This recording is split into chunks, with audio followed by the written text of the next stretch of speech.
Bwana kama kawa kama dawa, naitwa Ali Upuji Kuntunye Kidimdimu Mandila.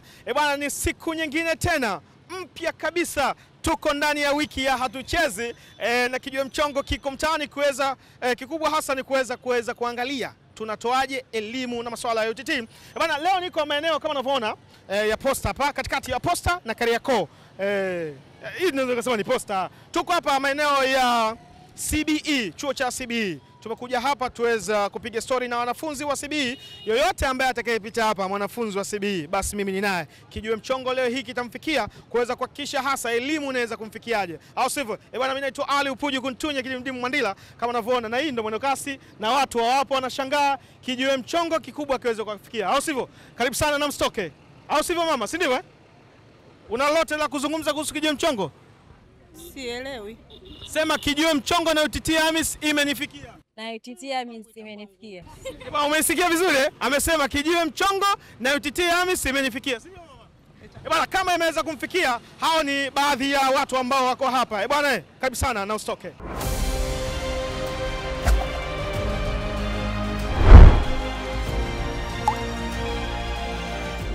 Mambo? Poa. Mzima? Mzima. Mwambie asalamu alaykum kutokana na mafazi yako hata mambo yanatosha. Okay, asalamu alaykum. Wa alaykum salam. Mimi naitwa Ali, sio unaitwa nani? Naitwa Rahma. Rahma, okay. Ni mwanafunzi au unafanya kazi? Ni mwanafunzi. Wa chuo gani? CBE. CBE, okay, sawa sawa. Mimi naitwa Kennedy John, natokea CBE hapo chuo. Kennedy John. Wanafunzi. Kamkubwa hapa? Naitwa Eric hapa na nasoma chuo cha biashara CBE hapa. CBE. Na ndugu yangu sogea, tusogope ndugu yangu. Martin OG. Martin OG kutoka CBE hapo. Martin OG. Kutoka ni original. Hamna mwingine zaidi. Hamna, hakuna. Sasa Rahma, mimi swali langu liko dogo. Ushakusikia kuna taasisi inaitwa UTT AMIS hii hapa? Sijai kuisikia. Hujai kusikia? Okay, hata katika pita zako huku kote. Posta wewe unatembea sana. Kwenye pita nimesikia lakini sijajua inahusiana na nini. OG, ushakusikia kuna taasisi inaitwa UTT? Yote sijawahi kuisikia. Hujai kusikia? Sijawahi. Ndugu yangu? Mi kama sikosei nishawahi kusikia lakini sina experience sana. Okay. Wewe hujai kusikia inahusiana na nini hata kidogo? Hujai kusikia? Sijawahi kusikia. Yaani umesikia tu masikioni hivi UTT? Nimesikia tu UTT lakini sijui kama inahusika na nini. Sasa Rahma, mimi nataka niweze kusanua ni kwamba UTT AMIS, nisikize kwa makini, UTT AMIS ni taasisi ambayo iko chini ya serikali kupitia Wizara ya Fedha na Mipango, inajihusisha na masuala ya uwekezaji. Nikizungumzia uwekezaji nazungumzia maana yake ni kwamba faida yako au akiba yako unayoipata, si ndio? Yes, wanachuo sometimes kuna kuaga na mabomu manini, si ndio? Kwa maana yake unaweza ukaa una akiba yako. Unajua kabisa mimi bomu langu ili hapa. Bajeti yangu mimi kwa siku nishajiwekea labda 20,000, si ndio? Unaweza ukasema no. Mimi sasa kupitia UTT sasa hivi nataka EF10 nigawanye. Mimi nataka EF10 niweke UTT afu nibaki na EF10 nipambane nayo. Umeelewa? Alafu nione baada ya mwaka nafikia malengo yangu. Yawezekana wewe ni mmoja wapo labda watu ambao wanaweza kusema no. Mimi nikimaliza chuo ndo wale mnaenda kufungua maduka yenu Makumbusho. Umeelewa? Au Kariakoo kule mtaa Grey mnaanza kuuza simu. Na sehemu salama uwekezaji, sisi tunazungumzia UTT. Unachezaga michezo? Hapana. Unahisi kwa nini ucheze? Sijaweka imani juu ya hiyo michezo. Maana yake unaiofia. Ushawahi kusikia kuna kesi yote labda watu wanaocheza michezo wamedhulumiana, wanapigana? Of course. Hapa chuoni kwenu watu wanacheza? Chuo hapo ila si wengi hivyo. Na inatokeaga humu changamoto watu wanapataga wanagombana na wewe unaona hivi? Ndio. Mtaani huko? Ndio. Na inatokea pia. Kwa maana yake wewe hujacheza michezo kwa sababu huna imani nayo. Ndio. Maana yake unahofia kuja kudhulumiwa. Sasa sehemu ambapo hakuna dhulma, sehemu salama, Rahma, narudia tena. Sogea kwa hivi kidogo, bodaboda inapita. Ni UTT AMIS. Okay. Sio, unanielewa? Ni wapi? UTT AMIS. Kwa maana yake tunaamini unapoka hela kidogo kidogo inaweza kukusaidia wewe kufikia malengo yako. Umeelewa? Kwa mwisho wa siku ushakusikia kuna wale wadada wanacheza michezo. Nishasikia. Ushasikia? Sasa wale wanajidanganya, wanahisi kule ni uwekezaji. Ule sio uwekezaji. Wale wanasaidiana kuwekeana hela. Umeelewa? Lakini mwisho wa siku kule kuna usalama. Nahisi hamna usalama. Japokuwa sijawahi kucheza ila nahisi hamna usalama. Lakini si unaona? Naona ila sidhani kama kuna usalama. Ushakusikia kuna kesi yote au unasikia fulani na fulani wanacheza mchezo wamegombana? Kwa kweli sijawahi kusikia. Sijakusikia. Kwa maana yake kule kwa mchezo kuna usalama? Hamna usalama wote. Hamna usalama. Ndugu yangu hapa OG? Mimi nimewahi kusikia tu mtaa. Sasa wadada wa mtaa nini hao wanashikana mashati huku hivyo nishawahi kusikia. Yeye kuomba hela na shemeji ya mchezo?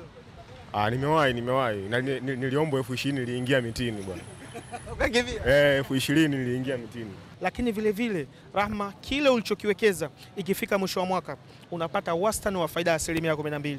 Nikikwambia wastani wa faida ya 12%, si unanielewa? Kwa mfano Rahma, wewe umewekeza katika ile mifuko yetu 6, ukawekeza mfuko mmoja, si ndio? Labda kuna mfuko unaitwa liquid au ukwasi, ukawekeza, si ndio? Ulivyowekeza umefika mwisho wa mwaka ukapata milioni. Sile 10,000 zako, 15,000, kile ukipata hela unaenda unaweka. Kile ukipata hela unaenda unaweka. Mwisho wa siku ikaja ikafika milioni. Rahma, wewe UTT watakuja watakupa wastani wa faida ya 12%, maana yake watakupa 120,000. Si ndio 12% ya milioni? Ndio. Wewe leo hii unaweza kwa umepata ganji yako, labda unajua kabisa mimi nina 20,000 natoa. Kesho unaweza ukakosa. UTT inakuangalia, kuna kesho na kesho kutwa, si ndivyo? Leo umekosa, unakuaje? Hakuna mtu UTT anayekupigia simu. Ambao hujaleta hela, hakuna. Ila kinachofanyika, wewe hata ukipitiza wiki, mwezi, siku ukipata hela yako, peleka ili utimize yale malengo yako. Unajua kabisa mimi mwisho wa mwaka nilihitaji nifikie milioni ngapi? 10, ili nikamalizie ujenzi wangu. Lakini vile vile wale watu wakichezaga hiyo kausha damu, sio michezo, wanapataga hela ile ile na faida au pungufu? Kuna muda ikiwa imeenda vizuri anaweza akapata ile ile. Ila kuna muda unakuta inaenda vibaya anapata pungufu. Kuna mmoja anakuwa hajatoa wakati huo unaohusika akapata pungufu. Kwa maana yake huwa yani wanacheza lakini hawana uhakika. Yaani hapa mimi nacheza sijui hata hela yangu kama nitaipata yote milioni, si ndio? Wanakuwa wanakupata yenyewe kamili ana alioitoa. Kwa kama ni milioni mtu anaweza kukuta singine anambulia 800,000, 700,000. Sure. Unaweza kukuta OG hapa hajatoa, haelewi. Unakuta OG hajaelewa, yani hana kitu chochote hajatoa. Na ile mwisho wa siku inapelekea wewe na OG kugombana. Na kutokana na tuelewani kabisa kwa sababu amekula hela yangu. Na mwenyewe anakuwa na shida. Kwangu mimi. Kwani yangu anakuwa anataka kutoa. Okay, sasa. Kwa hiyo umeona hizi changamoto zote ambazo zinatokea huku katika watu ambao wanakuwa sehemu zao za kusaidiana kuweka hela. UTT hiyo hakuna. Umeelewa? Maana yake UTT wewe unaweza ukaweka hela yako wewe kama wewe. Umeelewa? Kupitia mfuko wako. Lakini mwisho wa siku pambania uweze kufikia malengo yako. Leo hii umeweza kuwekeza na UTT. Mwisho wa mwaka umefikisha milioni. UTT wao wanakupa faida ya 12% ya uwekezaji wao. Nazungumzia miezi 12. Shefahamu? Yaani kama ulianza kuwekeza hela mwezi wa 5 mpaka mwezi wa 5 mwakani ndio inakuwa miezi 12. Umeelewa? Kama ulianza Januari mpaka Disemba ndio inakuwa miezi 12. UTT wao wanakuja wanakupa 12%. Kama ni milioni wanakupa milioni 120,000. Ukitaka kujiunga na UTT Rahma, haiangalii wewe ni Mtanzania, wewe nikikuangalia hapa kama una umanga fulani hivi. Haiangalii wewe Mtanzania sio Mtanzania. Si ndivyo? Au sio Mtanzania? Mimi ni Mtanzania. Tu wapi? Tanzania. Tanzania wapi? Original. Tabora. Mnyamwezi? Kabisa? Yeah. Okay, sawa. Mfano, inawezekana wewe sio Mtanzania. Si ndio? Tuashumu labda wewe mtu wa Cuba huko, toka kabisa nje ya Afrika. Umeelewa? Wewe Marekani. Au inawezekana labda wewe Nigeria, sio Afrika na duniani kote. UTT sisi tupo. Umeelewa? Kinachohitajika ni kwamba ili wewe leo hii Rahma uweze kujiunga na UTT. Maana yake cha kwanza, uwe Mtanzania sio Mtanzania. Uwe kitambulisho cha taifa unacho? Nacho. Ile NIDA nazungumzia. Ndio. Unayo? Ndio. Okay? Basi hiyo ni katika sifa moja ya kuweza kujiunga na UTT. Lakini vile vile kuwa kuna utambuzi kwamba huu ni Rahma, nazungumzia passport size. Ile picha yako. Vitu hivyo viwili. Basi huna NIDA. Uwe unaendesha gari? Hapana. Uendesha gari? Basi uwe na, kwa mfano kama labda mtu anaendesha gari, uwe tana ile tunazungumzia leseni. Usokuwa na leseni, basi unaweza ukawa hata na passport ya kusafiria. Si unasafiriki sana? Ndio. Kwenda kwenu Omani kule. Kwa maana yake hata ukikosa kimoja hapo katika vitu vitatu, basi kimoja. Kama huna leseni, basi hata uwe na passport ya kusafiria. Mara mwisho uliendaga na nili Zambia. Passport maana yake si unayo, si ndio? Kwa kama katika hivi vitatu, basi hata kimoja uwe nacho. Passport, umeelewa? Leseni ya gari, kama sio leseni una, basi uwe na kitambulisho cha NIDA. Katika hivi vitatu uwe nacho kimoja, na cha kumalizia uwe na utambuzi wako. Na mazungumzia passport size. Mnapatikana wapi labda? Maana mimi sijawahi kusikia, ndo unakusikia wewe hapo. Kwa hiyo kwa mimi nikitaka kwa mfano nataka nijue ofisi zenu, ofisi zenu zinapatikana wapi? Okay. Kuna watu wengine wao kuja kutambulisha lakini hawana ofisi mjini hapa. Kumbe matapeli. Sawa sawa. Naamini wewe ni mkazi wa hapa, unaijua Posta, si ndio? Posta kama unataka kwenda feri, kuna sehemu wanapaita Sukari House. Kuna jengo linaloitwa Sukari House kubwa tu hivi. Ukifika pale kama unalijua, Sisi tuko floor ya chini, tuko first floor na second floor. Yaani ukifika pale utakutana na maafisa wa UTT wenye elimu ya kutosha. Sasa kama mimi mwenyewe labda nafanya labda issue nimekwama, alafu nimewekeza kule mzigo kwenye UTT kule.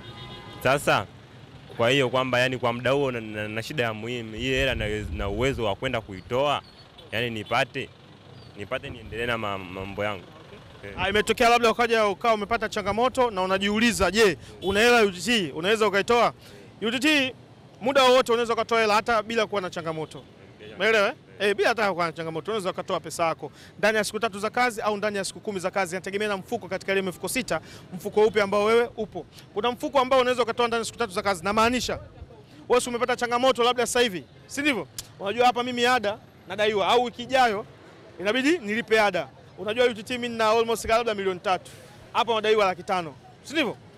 Wewe UTT unaenda una request Jumatatu. Siku 3 za kazi, maana yake nazungumzia kuanzia Jumatatu mpaka Ijumaa. Hizo ndio siku za kazi. Nikisema siku 10 za kazi, maana yake nazungumzia kuanzia Jumatatu mpaka Ijumaa inayokuja, maana yake wiki 2. Si ndivyo? Kwa hiyo unaenda una request UTT, bwana nahitaji kutoa pesa. Si ndivyo? Ndani ya siku 3 za kazi, yawezekana siku hiyo hiyo hela yako ukaipata ukaja kulipa changamoto ambayo inakukabili. Hello, naitwa Rahma Salum. Na washauri wenzangu mwache kucheza michezo, mje mwekeze katika taasisi ya UTT AMIS ambayo ni sehemu salama, inatoa faida pia na ni mali ya serikali. Karibuni. Bwana, mimi naitwa Kennedy John. Leo nimepata elimu kuhusu UTT. Nasho washauri wenzangu njoni mjiunge na taasisi ya UTT. Kwanza unapata faida, pili ni sehemu salama, alafu ni taasisi ya serikali. Oya, Martinez, njoo jiunge na UTT upate faida yako, ni sehemu salama, unajiunga vizuri, haina shida yoyote. Charlotte. Bwana, kwa majina naitwa Martin OG kutoka CBE. Bwana, leo nilikuwa sijui kuhusu UTT. Bwana, leo nimepata elimu kuhusu UTT. Oya wanangu, tuwekeze na UTT wanangu. Kwanza moja, kuna faida, pili ni taasisi ya serikali, alafu cha 3 kuna usalama wanangu, au sio wanangu? Kwa jina naitwa Eriki Kauta, nasoma chuo cha biashara CBE. Mimi leo nimejifunza kuhusu UTT. UTT ni taasisi ambayo inajishughulisha kuwekeza, na washauri sana wanangu na masista ambao wanacheza michezo ile ya vikundi hivi, kwamba hiyo sio sasa salama. Sehemu salama ni UTT ambako unawekeza, kwanza ni sehemu salama, alafu ni taasisi ya kiserikali, alafu mzigo unatoa muda wowote unaojisikia. Kijiwe mchongo na UTT AMIS imenifikia. Kijiwe mchongo na UTT AMIS kimenifikia. Kijiwe mchongo na UTT AMIS kimenifikia. Shout out wanangu, au sio bwana? Kijiwe mchongo na UTT AMIS imenifikia. Rahma. Bwana, kama dawa kama ulivyotoka kuona leo bwana, tulikuwa kwa wanafunzi hapa maeneo ya CBE. Kila mwanafunzi ambaye atakayokuwa anapita, mimi nakutana naye na mweka pembeni, kikubwa tuweze kutoa elimu kuhusiana na namna gani jinsi ya uwekezaji. Tumeweza kupiga story na Rahma, tuliweza kupiga story na ndugu zangu wale wengine, kikubwa wameweza kupata elimu. Wao kama wanafunzi wanapataga sana mabumu. Rahma, si ndivyo? Ndio. Mabumu wanapata sana, lakini mwisho wa siku wanakuwa wanatumia katika matumizi ambayo muda mwingine ni unnecessary. Ushauri wangu ni kwamba waweze kuwekeza na UTT ili waweze kuja kufikia malengo yao. Rahma ameweza kuwashauri watu kwamba tuwekeze na UTT tuweze kufikia malengo yetu. Bwana, mimi naitwa Ali Upuji Kuntunye Kidimdimu Mwandila, nilikuwa na Rahma pamoja na watu wengine. Sisi kwa pamoja Rahma sasa tuambie, au sivyo? Twenzetu kijiwe mchongo na UTT AMIS imetufikia. Bwana Rahma, shukrani sana, au sivyo? Unyama.